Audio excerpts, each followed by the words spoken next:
Because when you're small, the excellence can be considered accidental, but when you're growing, excellence has to be designed. It's not about the creator, it's more about your distribution capability. And you have to stay close to the roots of what you're building. That's the only way your direction stays clear. How soon are you able to take these products to the market? We need to remember that real work is actually in the boring stuff.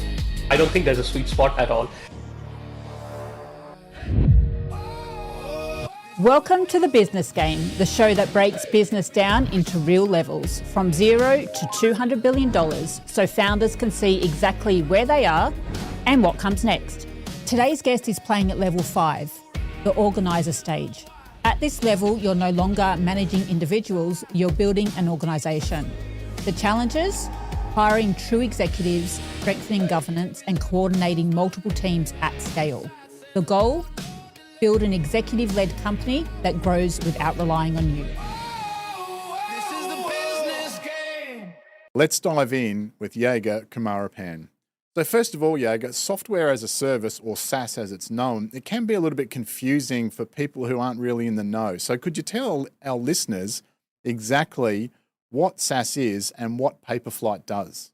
Absolutely, James. I mean, SaaS, and I know you mentioned it could be confusing, but to us, SaaS is just a billing model. I mean, you've got a lot of products in the market, like say Adobe or a Microsoft or a Salesforce or a Zoho. All of these are SaaS products. I mean, it's just a model where your customers don't buy the entire software product from you in bulk as code, but they just take this up as a service that they pay for, and by doing this, you're able to convert the spend from CapEx into OpEx from a financial standpoint. So otherwise, if you take that layer off, it is still a product, a technology application that is solving a real world problem that you're paying for. So I always tend to decouple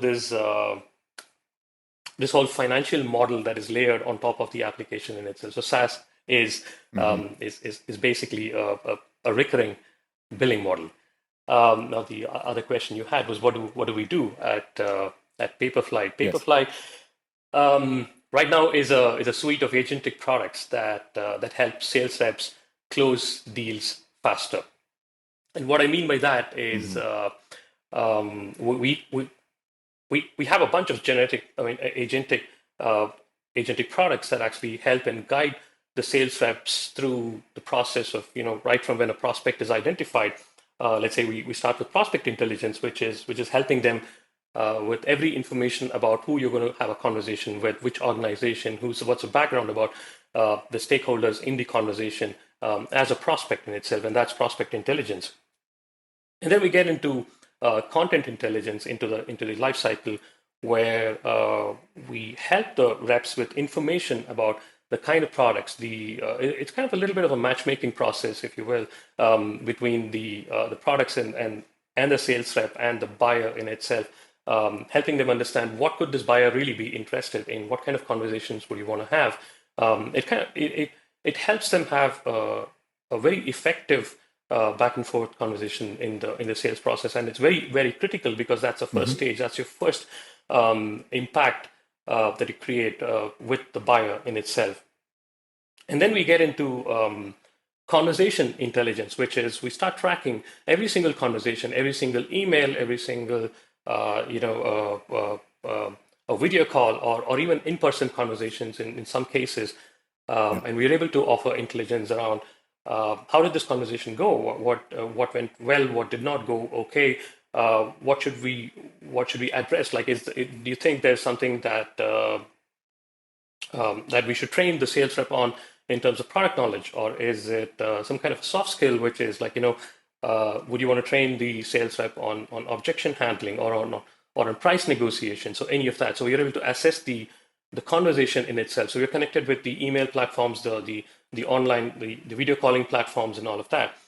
Now, if you look at the whole spectrum of what we've covered from prospect intelligence to the content to conversation and all of that, you put all of this together, we're able to provide overall deal intelligence as to how is this deal even progressing? Are we heading in the right direction? Do we have the for a deal of certain size in this region, in this industry, are we progressing in the right direction? Or is there anything else that we could do to kind of course correct the deal's direction in itself? So we're able to predict what's the confidence level of this deal. So that's your deal intelligence. And now this is the overall life cycle of the sales rep, from a prospect into a buyer being converted into a customer. And what happens in the periphery around this whole life cycle is contextual coaching. So so our platforms are able to figure out how the rep is performing, what should the rep be prepped up with. It could be specific training on product information, could be specific coaching on how to approach a buyer of a certain category. And this kind of helps them. It's contextual coaching, and it's live coaching, and it's continuous. So it helps the rep perform better and better and better. So you see a feedback loop out there as to you have your engagement with the buyer, and while this conversation goes through the life cycle, you're continuously being trained to perform better. The entire deal is being tracked to make sure the deal heads in the right direction. So there's so much of work that's happening throughout the life cycle of the deal in itself. So that's a bunch of the agentic products that we have. It's a suite that helps sales reps convert deals faster. That's what we do. Yeah. All right, cool. Just about Paperflite, tell us a little bit about your journey in starting the company. We started Paperflite, like say 8 years ago, seven and a half years ago. Yeah. It actually all started with a venture that I was heading at Cognizant, and this was a funded venture directly under the then CEO Frank's office. We actually built a platform which was a model to tap into like the 300,000 odd employees that Cognizant had globally. So it was more like a private crowdsourcing platform, very new, way ahead of its time. And it was we'd work with some of the marquee logos, like say the Disney or the Nike. I mean, for example, if we were to evaluate the performance of Nike's fuel bands back then, so we had to really test it out with long distance run athletes and all of that, and in different conditions. And at the same time, we wanted this to be crowd tested, but it's not something that we could do public. So it's contained, and it's within a specific workforce, and we are able to test out every possible extreme conditions, long distance, a lot of sweat in a humid environment, in a dry environment, and all of that. So this is a platform which would help us source long distance runners from within the organization to test these products before they hit the market. So the platform was very new, and so there was a lot of awareness work that was involved, a lot of video, a lot of brochures and marketing material that we had to put together, a lot of case studies, really interesting ones, beautiful stories. And we had one of the best design teams with us. So we put all of these collateral together, and we were trying to distribute this to our own marketing teams, to our customers, and to the rest of the world. And we figured out that the products that were available to actually distribute this content didn't really do justice to how good the content was being built. We did pick up a few products from the market. We customized them so much that they didn't even look like themselves. The product was completely out of shape, but it still didn't serve what we were looking for. So that was kind of a known problem that we had back then. We had looked into the market in its entirety. We knew a solution like this did not exist. So that was the start of it. That a problem like this exists in the B2B space, for how content is being hosted, is being distributed, how is it being tracked for performance, and all of that. But then I switched into heading technology prototyping for Cognizant again back in New York, and we got to work with some of the best brands, and this is specifically technology that is yet to come. So we were prototyping 5 years ahead of our time, 10 years ahead of our time, the tech that we would see in self-driving cars and the likes of sort. So that gave us the combination of these actually gave us this whole confidence about building something that's very futuristic, but at the same time a problem that we were very familiar with. And this was the founding team is a team that we'd had worked together as part of the venture in itself. So we know each other really well. We know our strengths. We know who's the CEO, who heads our sales and marketing functions, and Anant is our CTO. He actually owns a few patents on behalf of Cognizant as well. So this is this is the team that got together to building this product in the first place. And the problem that we started off was with content being hosted, distributed, and tracked for performance. So marketers really understand what kind of content is actually working with their buyers, and what should they make more of, what should they not make more of type. So that was our start. Yega, people will hear a content intelligence platform and would assume like a really sleek SaaS story. But as we all know as business people, we all have bottlenecks that we've got to get through. So in your current level now with Paperflite, what was one of these biggest bottlenecks that you had?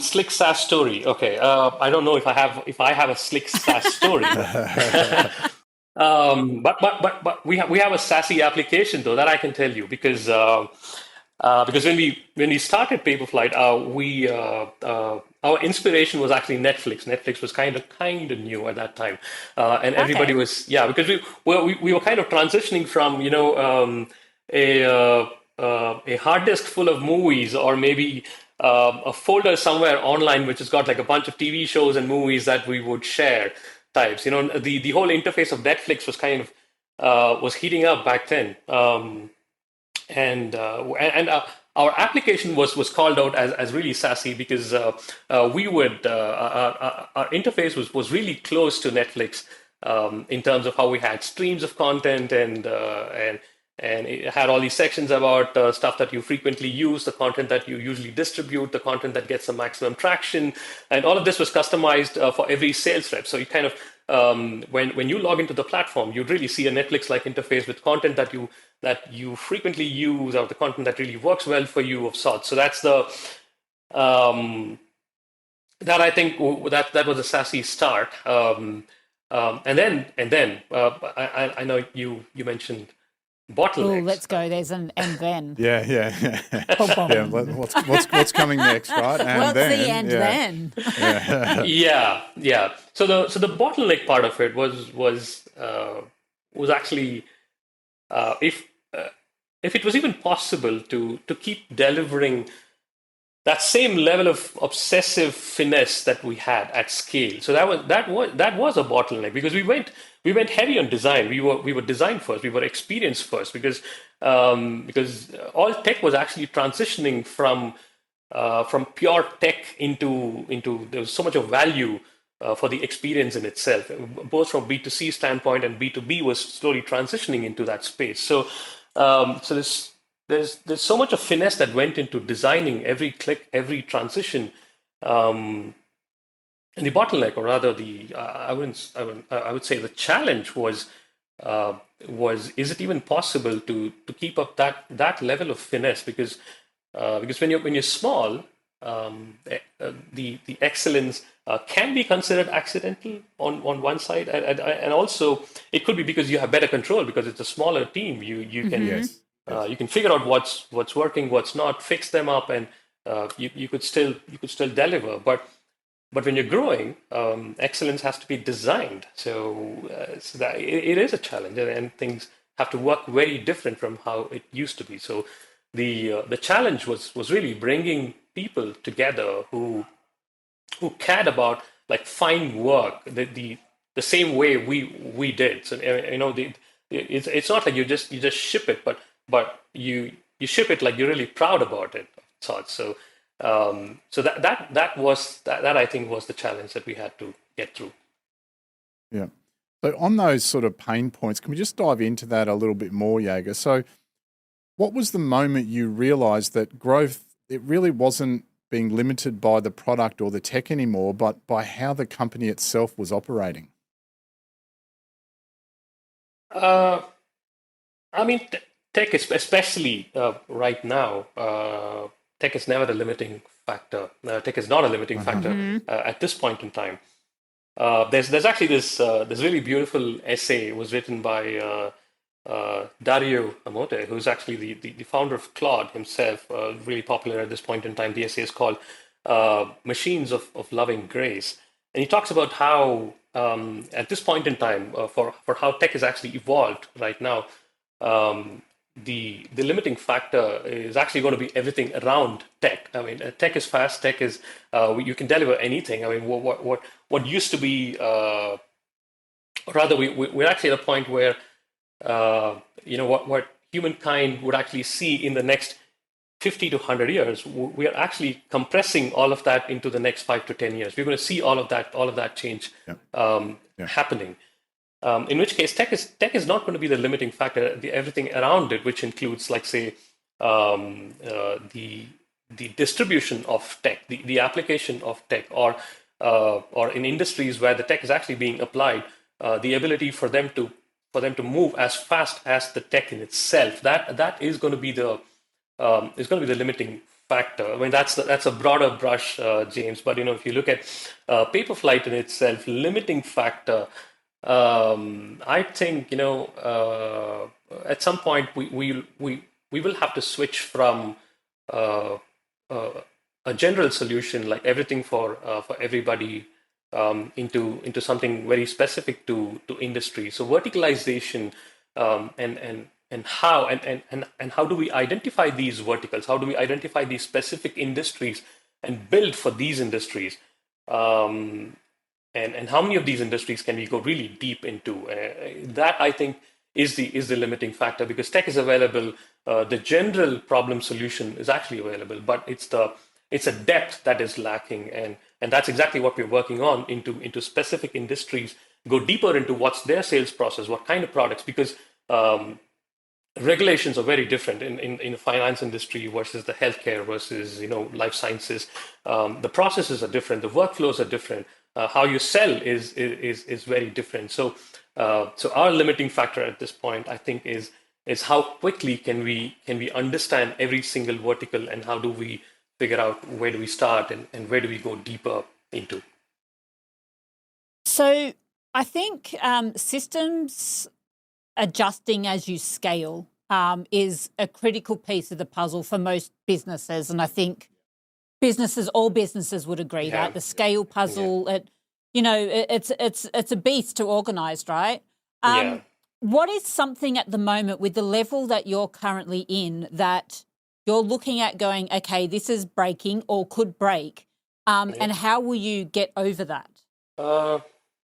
Honestly, nothing is breaking, which is actually scarier. It's coming. It is scarier. But I think for us, from as we scale, what should actually change is I think leaders' mindsets has to change, because the workflows are actually changing, especially with the kind of tech that we're seeing with AI picking up. The life cycles of every function is not the same. They don't look the same anymore. So we need to change the work. We need to change work structure. We need to change the workflow. We actually need new frameworks of work. So that's the change that I think we need to see. The faster we are able to adapt to all of this, the better. So can I dig a bit more into that? Yeah. So when you started Paperflite, you would have had this is our vision, this is our path forward. And we just discussed where tech is now.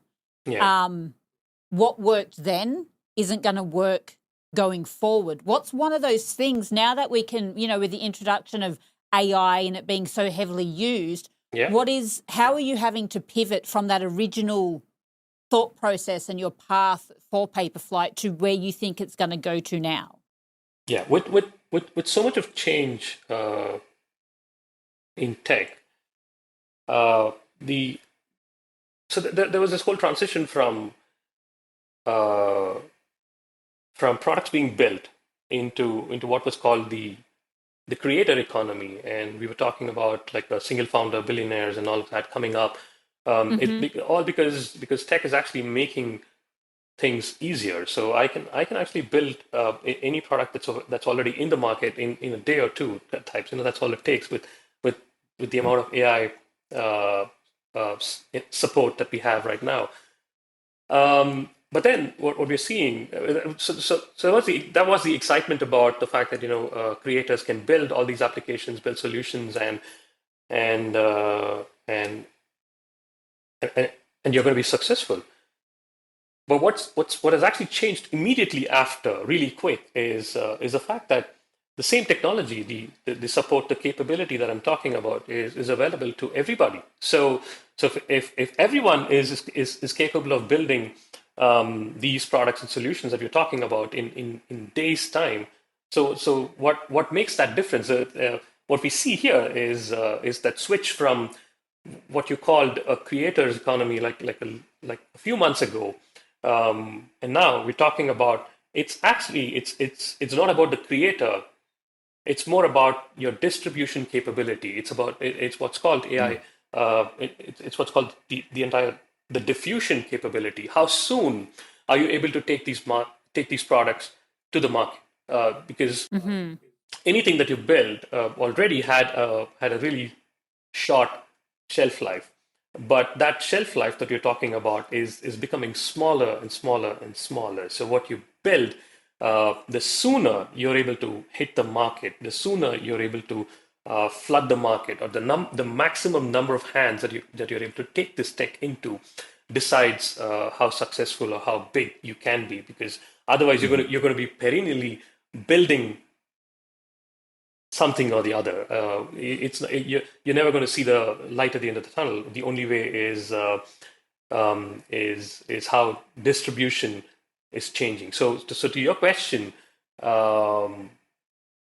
what's changing for us also is not just about the feature or the capability.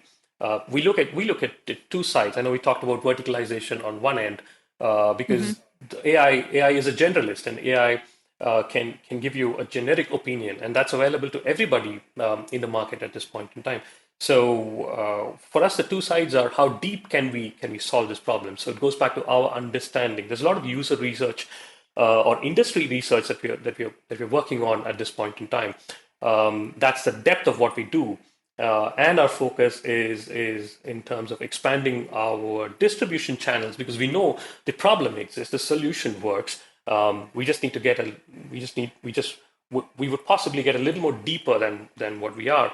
And while we are in that path, we will focus on expanding our distribution capability. So that's the change in direction that we see from when we started, where we were like completely entirely focused on building on the product, on features and stuff, and solving the problem, versus right now it's about building these solutions can be really, really fast. So now, how deep can we go in terms of solving these problems? How deep is our understanding with these industries, and how closely can we work with them, and how can we expand the distribution channels per se?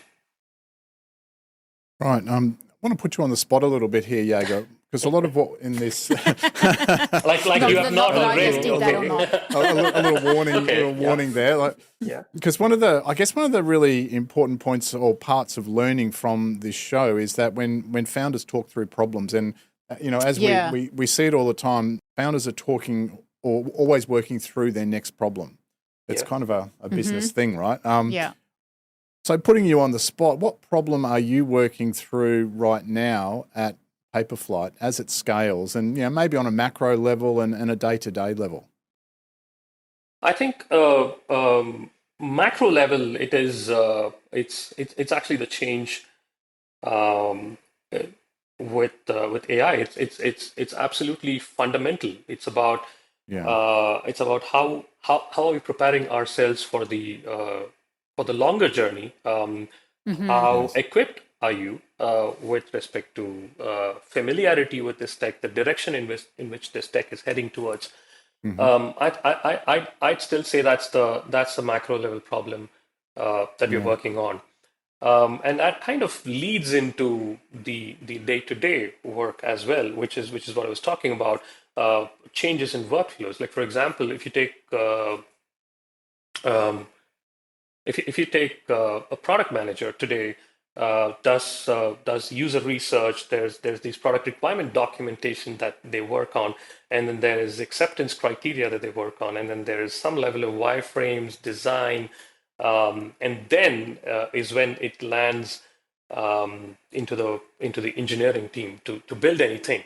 But what's Yeah. happening now is this whole process that I just described is completely compressed because product managers Yes. today build Yes. build working prototypes. It addresses everything, and you could go backward from that. If you want to derive requirements out of it, you want to derive some level of design needs out of it. All of that is possible, and you don't walk into a meeting with documentation anymore. You walk into something that's working, that's clickable, that everybody is able to experience and understand what do we have to build. So that Mm. entire workflow has changed. So day to day is about adapting to all of this, and it's very important because as much as the future is still a little fuzzy in terms of how or where this technology is taking us to, but it doesn't give us an option to wait and learn like the earlier technologies where we still Yes. had that freedom. We still had that comfort of, Mm. yeah, I mean, blockchain is new. I'm going to give it like a couple of months and then figure out, and then I'm going to learn this. I'm going to get into it. If it's that window is really really narrow. So we have to be on top of everything that's happening, and and trust me, it's a lot every day when you wake up. There's Yeah. so much that has already happened. Yeah. It's very difficult to catch up, but it's not an option. For us, the day-to-day work is to stay on top of everything that's happening and build on top of that. It is challenging. It's hard, but Yeah. we still do it. It's almost like as soon as you get ahead, you're already behind, right? Yeah, it is. Yeah. It Yes, does feel like that. Yeah. Yeah. yes, Yeah. yes, yes, absolutely. Yeah. So Paperfly is so very close to jumping up to what we refer to as level Level six. six, Yeah. that next Yeah. bracket up. Is your plan there to continue to scale to each level and go up and up and up? Or do you have an aim to get to a sweet spot and stay there? And if you are going to scale up and continue from where you are now to that next level, is there something that's stopping you from getting into that next level at the moment that you may need to change or tweak? My personal opinion, I don't think it's an option to. I don't think there's a sweet spot at all, especially I agree. in any of these industries at this point in time, because you either grow or you shut down of sorts. It Yeah. is scary, but that is how it is. Yeah. Um, you have to scale. It's not an option. You cannot stagnate at any point. Now, when it comes to scaling, like I said, one thing that is very critical for us in deciding a path forward would be it's not about building a lot of features. It's not about building new code because that is uh, it's kind of it's not expensive for anybody to build new code at this point in time. So it's easy and you can build a lot of features. So it is definitely not about building these features. Neither it is about it's about hiring a lot of people. It is not about hiring a lot of people. It is we're not at a space where if I have a lot of extra hands and that's considered growth. The number of people or employees that doesn't count as growth either. Only thing that counts as growth is how are you progressing in terms of your depth, in terms of how you solve the problem, and it goes back to the distribution capacity. So how many, when you build something, when you solve a problem, how quickly can you land the problem in the right hands, in as many hands as possible. So the count is actually on the other side as to how many users do I have, how many of them are solving their problems using what I've built, versus it's not about how much of what I built, not about how many people worked on building the solution. So that's the difference as we scale. Testing, 1, 2. Two. Hello. Are we on? Are we on? Hello. Oh, hey folks. Let's take a quick pause to talk about our friends at HubSpot. If you've ever felt like running marketing, sales, and customer service all at once is, a little chaotic, HubSpot is here to change that. It's an all-in-one CRM platform that actually works the way you think. From generating leads to automating follow-ups to helping your team stay aligned. Personally, I love how the automation tools handle the busy work so you can focus on the bigger strategy. And here's the best part. You can start your HubSpot journey for free using the link in the description. And while you're at it, you're helping to support this podcast. HubSpot isn't just a tool. It's like having a full team in one platform, helping you grow your business faster and smarter. Alrighty, it's back to today's episode. All right, little personal question again, not too personal, however, but as Paperflite has scaled, what did you have to personally stop doing as the founder to embark on that scale journey? What I had to stop doing. I mean, it's again a very hard question, because as founders, you don't get to stop doing anything. It's not good. You will have to do everything that you did on day one. It's about how long are you able to do, I guess.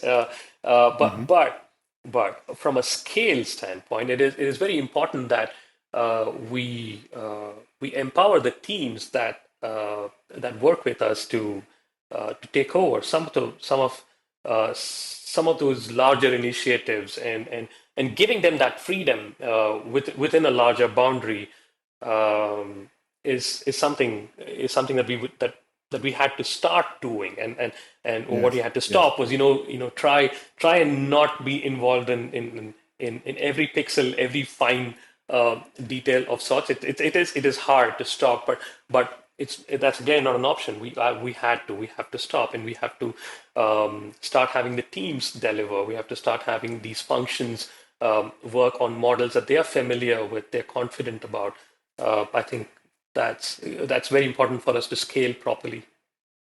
At what point in that scaling and that growth was it that you went, okay, it's time for me to, I guess, not step back, but to be like, okay, teams, you have got this, and let the teams go ahead with it?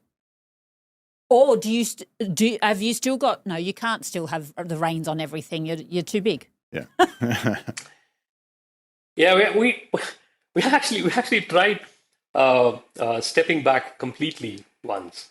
We tried stepping back completely once.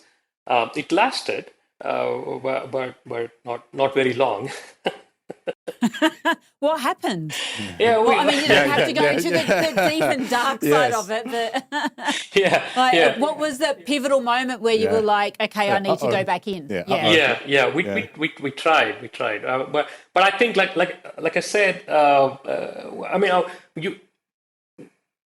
at that point you still you just change altitude, and there is a point when you look at how directionally everything is moving, and there is a point where you call saying, I think we need to get back. I mean, I know we'd have to we have to stay a little far, but not too far. So too far is not good. So what we learned is, for founders, you don't disappear. You just have to change altitude, but not too far either. So slowly, and you have to stay close to the roots of what you're building.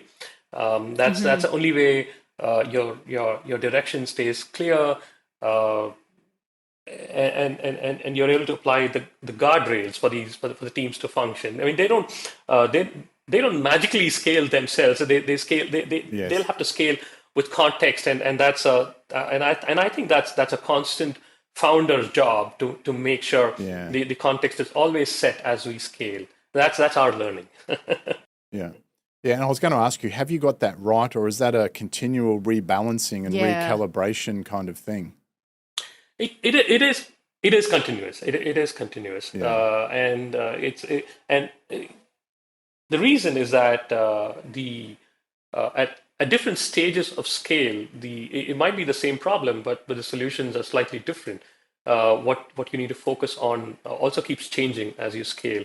So I think it's a continuous rebalancing of letting go, coming back, and you just have to make sure the pendulum swing is not too far. As long as it is short, Yes. I think you're stable, you're good. You just don't have to swing it too far off, and then the swing on the other side is too far off again. So we don't want to do that. So it's so you need to be constantly reminded of how big a change are you making because of the scale, and make sure it is slow and steady, and we've seen that works, but it is constant though. I'm interested in that leadership question then, and I guess how has your leadership changed from the early days to? Were you going to ask that? Were you? I was, You were? to what it is now. Yeah, like that leadership journey for you personally. Because I was going to say, obviously you're a different leader then, but maybe you're not. So Yeah. talk to us a little bit about that, so people who are scaling, can understand some of those. The evolution of leading. Scaling leadership. So I mean, it's my only thing is from a leadership standpoint, buy-in from your team is very, very important. And as a leader, and when you bring in some level of governance, and you need to make sure governance really feels like liberation and not control. Governance should actually help ease work. It should help ease the rest of your functions achieve what they're supposed to achieve, and it shouldn't come across as control, and that's not great. I mean, there are different leadership styles, like I said. In some cases, it's very autocratic. It is. In some cases, it's very democratic. But for us, it was really about making sure the teams feel that their life is made easier because we are involved, and not in terms of exercising control. So as leaders, as you evolve, you will see this more and more. Always keep this in mind that at any point in time when you onboard, when you scale your teams, it's very important that the teams feel good working with you, and the fact that you're able to show them success, and that's important for them to believe in the leadership, believe in the team, and execute on what your vision is. That's very important. The belief is important, so we need to gain that belief. And as you scale, it happens at multiple levels. For us, I mean, fortunately, our employee churn rates are really low, which means we're able to hold on to the culture that we built and pass this on into the teams that are joining us at a later stage. So kind of the entire work culture, the entire meaning, the purpose, the why we are building something, and what we stand for, what our priorities are, kind of sticks with the team. So it's important that you build a framework which is also capable of being passed across as you onboard newer functions, newer teams into your organization.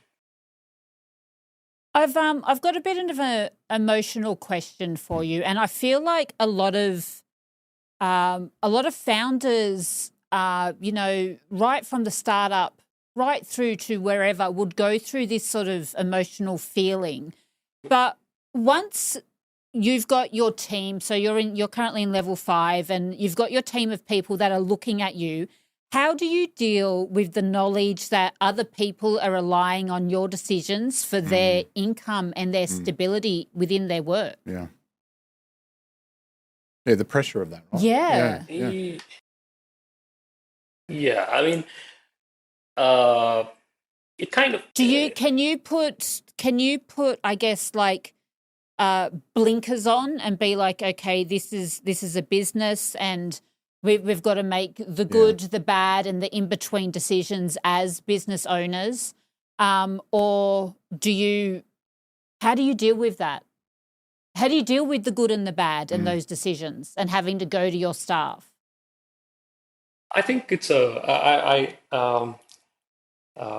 it is an emotional question because especially as founders, I mean, there's a difference between a leader in a corporate environment. There's a difference when you operate in a much larger structure as a leader versus a founder in a startup, because the organization that you've built in itself, it is personal, and the bunch of people, everybody who pretty much the founding team in itself, you're very emotionally connected with them. They believed in you when they started working with you. That's exactly right. So you owe it to them in all different facets. But at the same time, as you grow, you're also responsible for the rest of the organization.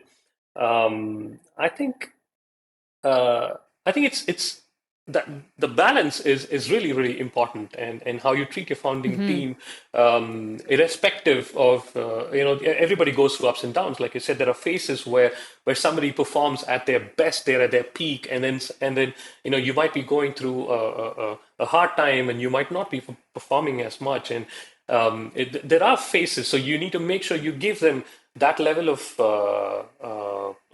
flexibility. And you're very accommodative, but at the same time, yes, you need to be conscious. So it's a very tough call. I mean, it depends. It is. I've not used the word depends yet, so it really depends in this case, because it does, yeah. Depending on who you're dealing with and all of that. But the fact that you asked me this question, I feel for us to be conscious about this balance is very important, because that's what keeps you grounded. That's what keeps you humane. It always it kind of always keeps us on check. Every decision that you take, you need to make sure it is calculated, and it's not some wild experiment that I'm doing, because it's going to cost a lot. So you're responsible, and it makes you human, makes you grounded, and I think it's the feeling is important, but the call that you take, it really depends, and yeah, it's a tough balance. Do you have like a little a mantra or a habit or something that you do to keep yourself grounded, like when you feel in those moments? Do you sort of do something that's like, okay, I've got to get back zen. Like I've got a meditation or something. Yeah, I know a lot of founders will do a bit of meditation, or I play Sudoku, and it just,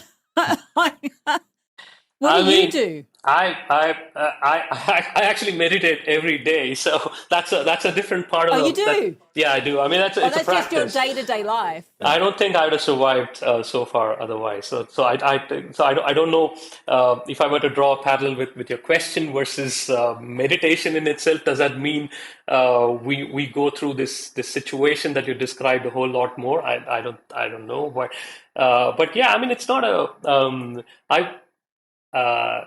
we do keep reminded of our past and where we started, and how small we were, and the number of people who had actually helped us get here, the path to where we are, and I think the advisory board that we have with us, the kind of initial sponsors, or rather the funding that we got, the board from there. Fortunately, we actually have some really, really humble personalities in there who keep us reminded of this is what it takes. Like, I mean, just to quote an example, Lakshmi, who's a founder of Cognizant, and I'm talking about like a $25 billion organization. is one of our investors, and we get to meet with him, have these conversations, and the kind of words and for how he works with us. That's they're all like absolute constant reminders of who you should be. So I think it's very important. I think how you choose your board, how you choose your advisors, how you choose your investors. It's very important because at points of crossroads, at times of need, these are people who you look up to for advice, for direction, at scale at that point in time, and so it's very important to choose who they are. Yeah. Just on that governance issue, because you're at level 5 now, and as you scale, you get bigger, that governance becomes really, really important. So can you talk us through, I guess, almost some tips, I think, about, how you mentioned how to choose the board and those sorts of things. What advice, having gone through that process, what advice would you have for listeners? Governance is something that we also see changing with generations right now. The same old style of governance that I'm possibly used to doesn't work at all. So we're kind of constantly learning what kind of governance actually works at this point in time. I think what the entire organization with the current generation expects is a lot of freedom within boundaries. So you can set a larger boundary. You can set some guardrails, and then you give them the freedom to operate. And I've actually been surprised with the kind of output that these teams are able to bring out, because their thought processes are a lot more radical, new, and the way they solve problems is very different from how process oriented we used to work. So that shift is something that we're clearly seeing in terms of governance. So generally, gentle tightening with processes might not be the best thing. It depends on the industry that you're working on, but especially if you're in the product space, in technology, it's very, very important that you give them the freedom to operate within a certain set of guardrails. Yeah. And just on board members and so forth, are there any red flags for, when people considering, building their board and so forth? Are there things, gee, I wouldn't do that because that person has exhibited this or doesn't do that? Are there some red flags? I wouldn't call red flags. I think if we can look for or rather give more importance to the green flags, actually, because the strengths matter more. Yes. The frequency at which these advisors operate is very important. You should be able to. It's not. I mean, I'd say don't go for the. It's not about the brand that they come from. It's not about the. It's not about the role that they play somewhere. It's not about. It's more about what they've seen and done. It's their journey that matters, and if that journey resonates with you, if that's the journey that you would also want to take, something very similar to that. That's a huge green flag right there, and your ability to communicate free, like it cannot be a transactional conversation. We do a lot of transactional conversations all through our life within the organization and outside the organization. So when you look up to a board or the advisory group, and this has to be a panel that you could have a really free conversation with, which means you should be able to relate to their journey. That's really, really, really important. And this is very adjacent, but it also brings up the value chain, the value system of these members versus your value system. As long as all of that resonates, I think you're on the right track. So red flags, I'm sure. I mean, there's always an up and good and bad about every individual. I'd focus more on the strength in itself, because that's exactly what you would want to derive from the board or from your investors, and we should stay. I really think we should stay focused on that. Yeah. For somebody that's running a SaaS company, say 2 or 3 years behind where you currently are, what is a cheat code that you could give them to help them along the way? A cheat code. Yeah. I'd What's like a, you know... Yeah, shortcuts. Come on, Yeah, give us the juicy stuff. How do we get there faster, easier, quicker? You know, learn by your mistakes or your, you know... So I'd say the what I know we talked about somebody who's 2 or 3 years behind us, but a lot has changed in that 2 or 3 years. So what we learned in the 2-3 years That is a might very even be good point. a good Of course, point. like AI and that's a tech. good point. Yeah.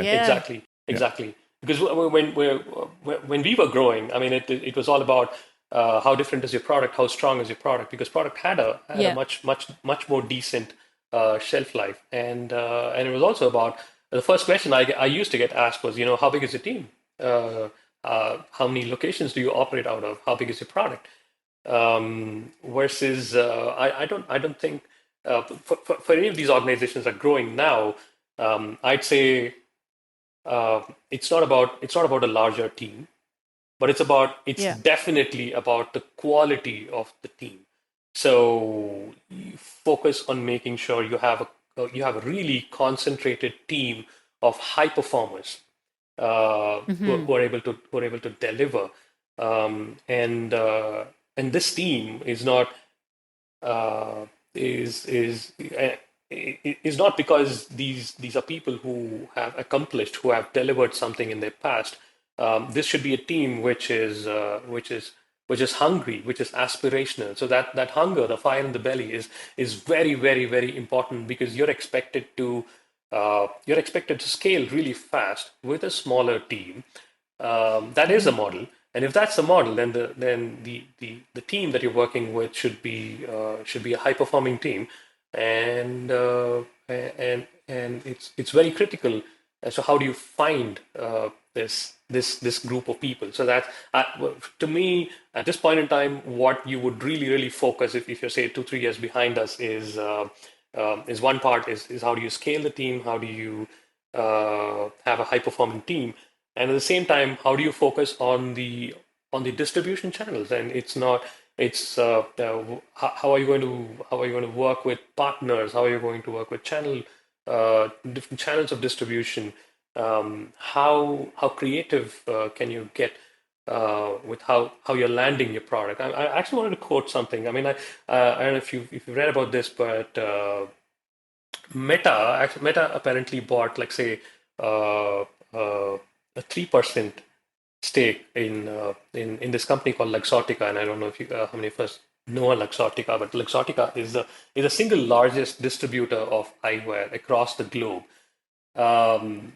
But if you look at it slightly one step away, the strategy here was, me partnering with Luxottica is to ensure that when I have my eyewear tech ready, I'd be able to distribute this into the market like pretty immediately, because Luxottica has like some 17,000 stores across the world, and they control 95% of the market. So what happens here is, I know Meta is building eyewear, and I know everybody is building eyewear. There's so many of these products in specifically in the eyewear space, but now you see the advantage that Meta's got, because when I have my hardware ready, it kind of hits the stores across the world in no time. And even if any other brand is building this, and even if the product is better than what Meta's got, the problem they are dealing with at this point in time is Meta is already in the hands of everybody. So it's not about what you build. It's about how strong is your partner network, how strong is your distribution network, how strong are you, or how quickly are you able to land what you're building into the hands of everybody. So I'd say focus on the team and building that super strong distribution muscle. And that is what is scale. Yeah, Yeah, we're almost out of time, yeah. We've got a couple of quick questions though. I guess number one, I mean, you've created fairly good bit of success in life and in business, but I'm interested, we often learn more from things when they don't go right as opposed to the success that we create. What's a big mistake that you made or nearly made that you've learned a lot from? A big mistake. Vulnerable moment here. Right? Yeah. We can get some good background music going. Yeah. To help. Yeah. Yeah, cue the music. Cue the music. Some good thinking music. Should I say? Should I not?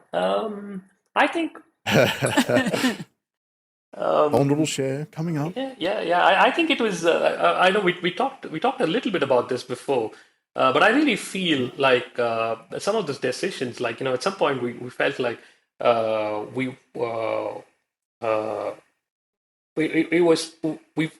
we've scaled large enough, or rather we've grown large enough that we should possibly take a step back and have the teams run by themselves. Right. So there was kind of a overconfidence moment, I would say. But it actually costed us quite a bit, and then when we had to step in, there was quite some stuff for us to fix, and it took us a little bit of time. So I mean, I know I shared that as one of our learning as well. Is and you're never too big for anything. You're never too big to roll up your sleeves and get to the ground.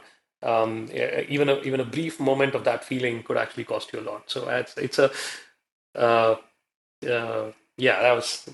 was it. Yeah. All right. Cool. Just so I guess it's the next question is on the same lines almost. So, what do founders who are at level 4, what do they completely underestimate? Do you think about what is waiting for them at the next stage or the next level? That's a good one. Yeah. It's going to be easy. We'll just scale. We'll just grow. Like, what are some of the hidden things? Yeah, the hidden. Oh, I didn't know about that. Yeah. What happens at that point is you do get carried away by the product in itself, by the solutions that you build. You get excited about, hey, you know what? There's AI. I'm going to fill this. I'm going to get this new capability built. There's a lot of shiny objects. And there's a lot of instant gratification that you get by building these capabilities also. But one thing that I would say is at that stage, we need to remember that real work is actually in the boring stuff. Nobody talks about it. Nobody talks about it. You don't get to read about it. What you get to see is only the most interesting stories, the heroic moments, the shiny objects, and all of that. Not the grind. Yeah, but I think everybody fails to realize that it is really just the tip of the iceberg, and there's so much of failures and boring work, I'd say, monotonous work that actually goes under it. Yes. That you fail to recognize. So what happens is because you follow that shiny object, that story, you do get burnt out pretty fast as well, because you take that path and then immediately you realize that, you know what, it's not yielding the output that you actually thought it would. And it kind of end up in a burnout. You don't have the energy to continue. So my only thought will be that, keep that in mind so that nobody gets burnt out. And please don't shy away from the boring work, because the boring work is where the real problem is where the real money is where the real output is. And then you will have a time when you can tell your story the way you want, the shiniest story possible. But that boring work is what will take you there. Yeah, I love that. Yeah. Right now, what is the biggest game you're actually playing? Is it growth, resilience, or longevity? I'd say longevity is actually questionable.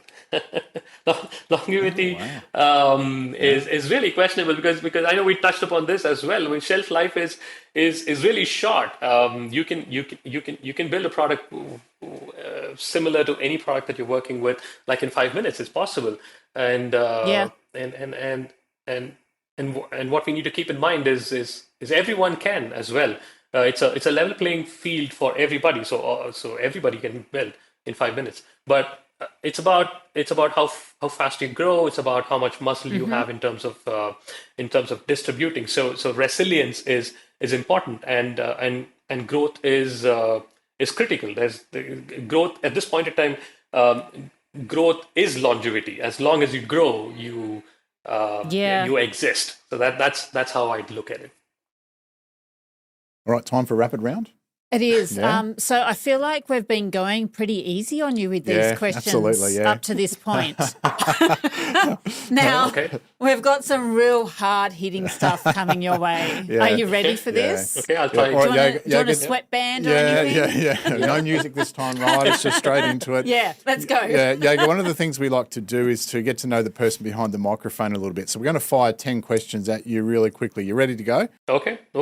Fine. All right, Jamie, you ready to go? Yeah. Do you want to lead off? Oh, yeah, Okay, I do. go. Okay, Android or iPhone? iPhone. I'm What's an your coffee order? Apple fanboy. Sorry. Oh, no. Well, what's your coffee order? Cappuccino, oat milk, and 1 pump of hazelnut syrup. Office or work from home? Office. Office, yes. What was your first job? My first job was a programmer. I was writing code. Oh, straight into it. One piece of tech you couldn't live without? I'm sorry, one piece of what?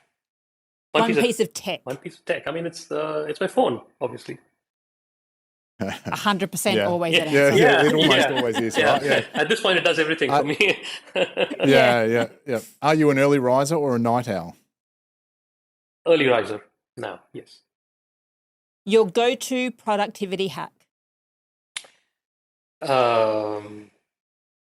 Clean up my calendars once in a while.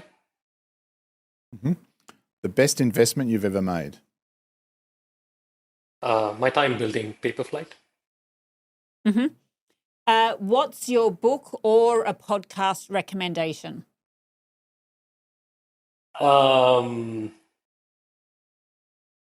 Book, I'd actually recommend the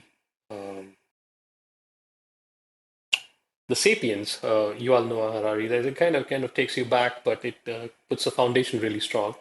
And podcast. I mean, there's this podcast series with A16Z, both Ben and Mark. They run the podcast, and I think it's very informative. Okay. All right. If you weren't doing what you do now, what career would you choose? I'd possibly be a designer. I love industrial design, so physical products design. So I think so. All right. That completes the real hard questions. Thank you. That wasn't. Thank you for actually being accommodative. I think it wasn't too hard. So yeah. Thank you. All right, we do have one more question for you, Yega. So if business truly is a game, Yega Kumarappan, how do you define winning? I think winning is a freedom to work on and build what you believe in. That freedom for you to hold on to that freedom is really winning. All right, fantastic. Yega, thanks so much for joining us Great and sharing. answer, by the way. Yeah. Great answer. Yeah, sharing your wisdom. Like those little nuggets like that have been great. So thank you very much. Where can people find you online? I'm pretty active on LinkedIn. All right. Beautiful. We'll have the links down below for everybody to click straight on through to you. Yeah. Sure. Absolutely. All righty. That's all we have time for. So if this episode resonated with you, follow the business game on your platform of choice so you'll keep hearing more episodes like this. Thank you for joining us, and we'll see you next time.